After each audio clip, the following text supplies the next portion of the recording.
జపాన్లో ఉదయించిన తెలంగాణ. అవును, సీఎం రేవంత్ రెడ్డి నేతృత్వంలో తెలంగాణ రైజింగ్ టీం జపాన్లో భారీ పెట్టుబడులను సాధిస్తోంది. వరుస మీటింగ్స్, ఒప్పందాలతో ఈ వారం సీఎం స్కెడ్యూల్ బిజీగా ఉంది.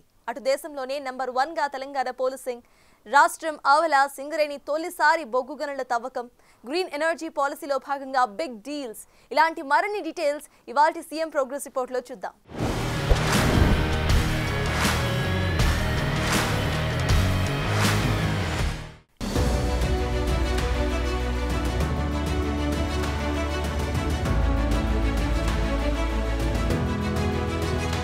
తెలంగాణలో పెట్టుబడులు పెరగాలి, పరిశ్రమలు పెరగాలి, ఉద్యోగ ఉపాధి అవకాశాలు పెంచాలనేది తమ ప్రభుత్వ ఉద్దేశమని సీఎం రేవంత్ రెడ్డి అన్నారు.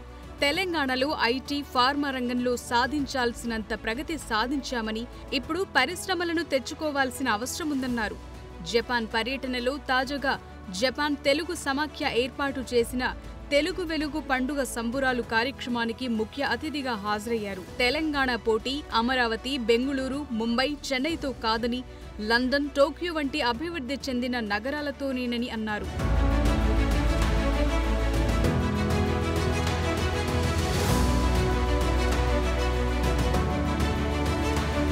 మూసీ పునరుజ్జీవం కోసం ఎలాంటి విధానాలు పాటించాలో తెలంగాణ ప్రభుత్వం చాలా క్లారిటీతో ఉంది. అందుకోసం ఏ అవకాశాన్ని కూడా విడిచిపెట్టడం లేదు. ప్రపంచంలోని ది బెస్ట్ మెథడ్ ఫాలో అవ్వాలనుకుంటోంది. ఇందుకోసం తాజాగా సీఎం బృందం ఈ నెల 18న జపాన్లోని టోక్యో వాటర్ ఫ్రంట్ ను విజిట్ చేసింది. టోక్యో మహానగరం మధ్య నుంచి పారే సుమిధా నదిని రివర్ ఫ్రంట్ గా అభివృద్ధి చేసిన తరువాత టూరిస్టులను విశేషంగా ఆకర్షిస్తోంది. జల రవాణాకు తగ్గట్లు రివర్ ఫ్రంట్ ను అభివృద్ధి చేయటం, సుమిధా నది పక్క నుంచి పొడవాటి ఫ్లైఓవర్, అవసరమైన చోట ఎలివేటెడ్ కారిడార్ నిర్మాణంతో పాటు ఇతర మౌలిక సదుపాయాలు టోక్యో నగర రూపురేఖలను ఎలా మార్చిందో ప్రతినిధి బృందం పరిశీలించింది.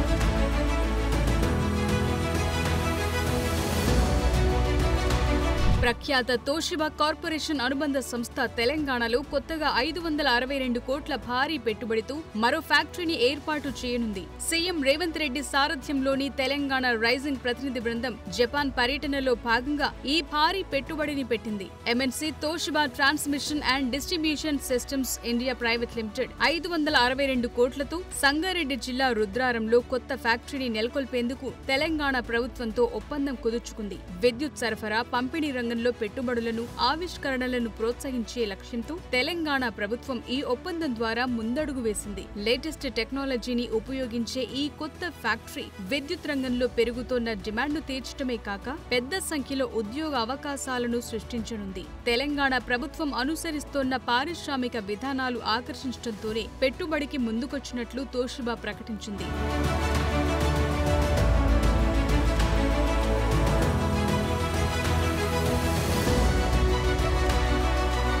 సీఎం బృందం జపాన్ పర్యటనలో భాగంగా రాష్ట్రానికి మరో 10,500 కోట్ల భారీ పెట్టుబడిని సాధించింది. డిజిటల్ ట్రాన్స్ఫర్మేషన్, ఐటీ సేవల్లో ప్రపంచ ప్రఖ్యాతి గడించిన NTT Data Corporation, artificial intelligence ఆధారిత క్లౌడ్ ప్లాట్ఫామ్ సంస్థ నైపా నెట్వర్క్స్ జాయింట్ గా హైదరాబాద్ లో ఏఐ డేటా సెంటర్ క్లస్టర్ ఏర్పాటు చేసేందుకు ముందుకొచ్చాయి. తెలంగాణ ప్రభుత్వంతో కలిసి 10,500 కోట్ల పెట్టుబడితో ఈ క్లస్టర్ ను నిర్మించేందుకు త్రైపాక్షిక ఒప్పందం కుదిరింది. ఈ ఒప్పందం ద్వారా హైదరాబాద్ లో 400 మెగావాట్ల సామర్థ్యంతో కూడిన ఏఐ డేటా సెంటర్ క్లస్టర్ నిర్మితమవుతోంది. 25,000 జీపీయూలతో భారతదేశంలోనే అత్యంత శక్తివంతమైన ఏఐ సూపర్ కంప్యూటింగ్ మౌలిక సదుపాయాలను ఈ క్లస్టర్ అందిస్తుంది. తెలంగాణను దేశంలో ఆర్టిఫిషియల్ ఇంటెలిజెన్స్ రాజధానిగా మార్చాలనే లక్ష్యంతో ఈ ప్రాజెక్టు రూపొందుతోంది. ఈ ఏఐ డేటా సెంటర్ క్లస్టర్ ను 500 మెగావాట్ల వరకు గ్రిడ్ విద్యుత్తు, మిగిలింది పునరుత్పాదక శక్తి ద్వారా నిర్వహిస్తారు. లిక్విడ్ ఎమిషన్ వంటి అత్యాధునిక కూలింగ్ టెక్నాలజీలను ఫాలో అవుతారు.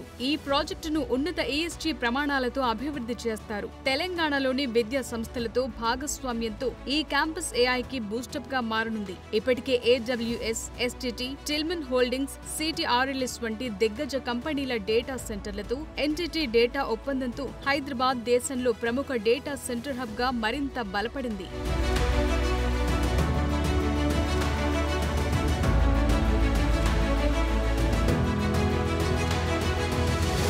తెలంగాణ తెలంగాణకు పెట్టుబడులతో రావాలని చైనా +1 ప్రత్యామ్నాయంగా ఎదుగుతోన్న తెలంగాణలో పెట్టుబడులు పెట్టి అభివృద్ధి సాధించాలని జపాన్ పారిశ్రామికవేత్తలు, వ్యాపారవేత్తలకు సీఎం రేవంత్ రెడ్డి ఆహ్వానం పలికారు. టోక్యోలోని హోటల్ ఇంపీరియల్లో జరిగిన India Japan economic partnership road షోలో ఈ నెల 18న సీఎం నేతృత్వంలోని బృందం సమావేశమై పెట్టుబడులకు ఉన్న అవకాశాలను వివరించారు. ఈ మీటింగ్ లో 150 మందికి పైగా జపాన్ పారిశ్రామికవేత్తలు పాల్గొన్నారు. భారత్, జపాన్ కలిసి ప్రపంచానికి ఉజ్వల భవిష్యత్తును నిర్మిద్దామని సీఎం పిలుపునిచ్చారు. ఇదే వేదికపై ఫ్యూచర్ సిటీ, మూసీ పునరుజ్జీవన ప్రాజెక్టుల వీడియోలను ప్రదర్శించారు.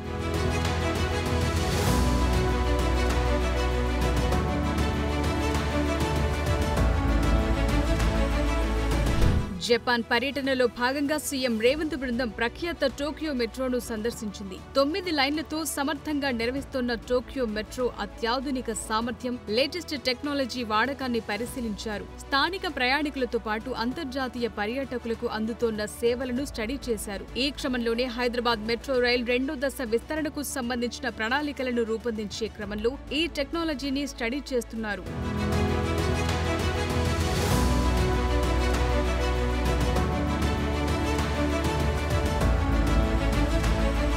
రాష్ట్రంలో చేపడుతున్న వివిధ అభివృద్ధి కార్యక్రమాలకు నిధుల సమీకరణ కోసం తెలంగాణ ప్రభుత్వం ప్రముఖ ఆర్థిక సహాయ సంస్థ జైకాతో చర్చలు జరిపింది. రాష్ట్ర ప్రభుత్వం ప్రతిష్టాత్మకంగా చేపట్టిన మెట్రో రైల్ 2వ దశ, మూసీ పునరుజ్జీవనం, రీజనల్ రింగ్ రోడ్ నుంచి ఔటర్ రింగ్ రోడ్ కు అనుసంధానించే రేడియల్ రోడ్ల నిర్మాణం, ఇతర మౌలిక వసతుల ప్రాజెక్టులకు ఆర్థిక సహాయం అందించాలని జైకాను కోరింది. మెట్రో సెకండ్ ఫేజ్ కోసం 11,693 కోట్లు రుణంగా అందించాలని కోరారు. హైదరాబాద్ ను న్యూయార్క్, టోక్యో వంటి ప్రపంచ నగరాల స్థాయికి అభివృద్ధి చేయాలనే తన దీర్ఘకాలిక లక్ష్యాన్ని సీఎం జైకా ప్రతినిధులకు వివరించారు.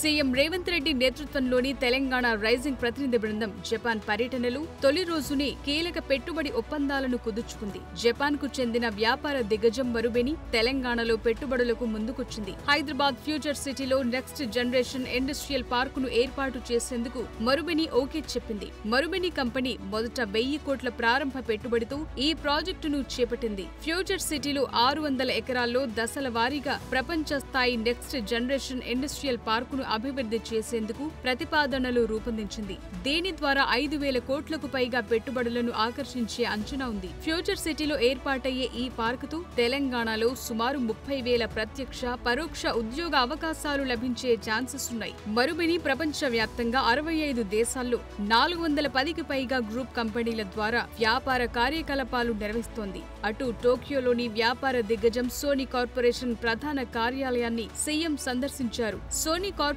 తయారు చేస్తున్న కొత్త ఉత్పత్తులు, చేపడుతోన్న కొత్త కార్యక్రమాలను సీఎం బృందానికి కంపెనీ ప్రతినిధులు వివరించారు.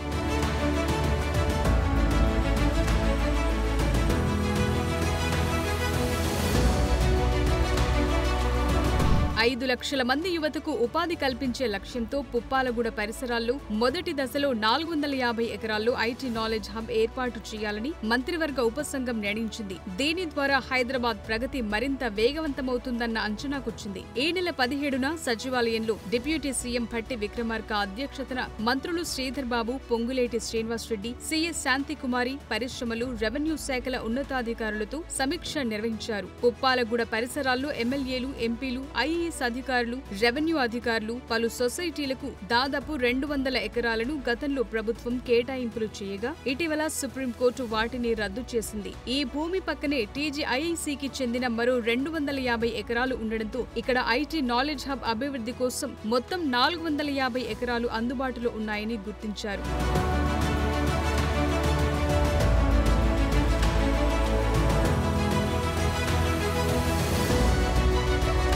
సింగరేణి సంస్థ చరిత్రలో మొదటిసారి బయటి రాష్ట్రంలో బొగ్గు తవ్వకాలు ప్రారంభించడం చారిత్రక ఘట్టంగా మారింది. దాదాపు 130 ఏళ్లుగా తవ్వకాలు సాగిస్తూ రాష్ట్రానికి వెలుగులు పంచుతోన్న తెలంగాణ సింగరేణి రాష్ట్రం బయట ఒడిశాలోని నైని బొగ్గు బ్లాకులో తవ్వకాలు ప్రారంభించి భవిష్యత్ తరాలకు బంగారు బాటలు వేసిందని ఈ సందర్భంగా సీఎం రేవంత్ ప్రశంసించారు. ఒడిశాలోని అంగుల్ జిల్లాలో సింగరేణి సంస్థ తనకు కేటాయించిన బొగ్గు గనులకు అన్ని అనుమతులు సాధించి అందులో తవ్వకాలు ప్రారంభించింది. ఇది తెలంగాణ చరిత్రలో నిలిచిపోయే సందర్భం.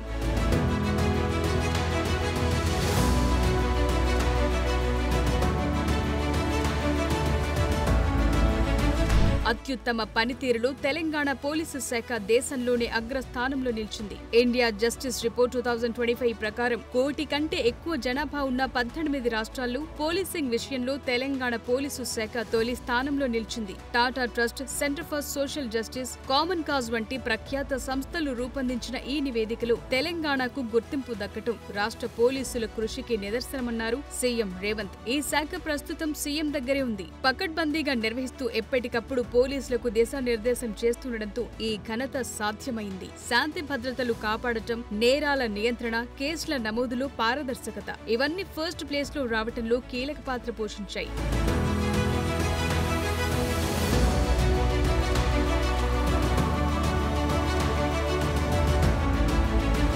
తెలంగాణ ప్రభుత్వం ప్రవేశపెట్టిన గ్రీన్ ఎనర్జీ పాలసీ సత్ఫలితాలిస్తోంది. తెలంగాణ రెడ్కోతో ఎకోరేస్ ఎనర్జీ, జీపీఆర్ఎస్ ఆర్యా సంస్థలు ఈ నెల 16న అవగాహన ఒప్పందాలు కుదుర్చుకున్నాయి. డిప్యూటీ సీఎం పట్టే సమక్షంలో ఎంఓయూలపై సంతకాలు జరిగాయి. 27,000 కోట్ల రూపాయలతో 5,600 మెగావాట్ల గ్రీన్ ఎనర్జీ ఉత్పత్తికి ఎకోరేస్ ఇండియా ఒప్పందం కుదుర్చుకుంది. 2,000 కోట్లతో 15 జిల్లాల్లో బయోగ్యాస్ ప్రాజెక్టులకు జీపీఆర్ఎస్ ఆర్యా డీల్ కుదుర్చుకుంది.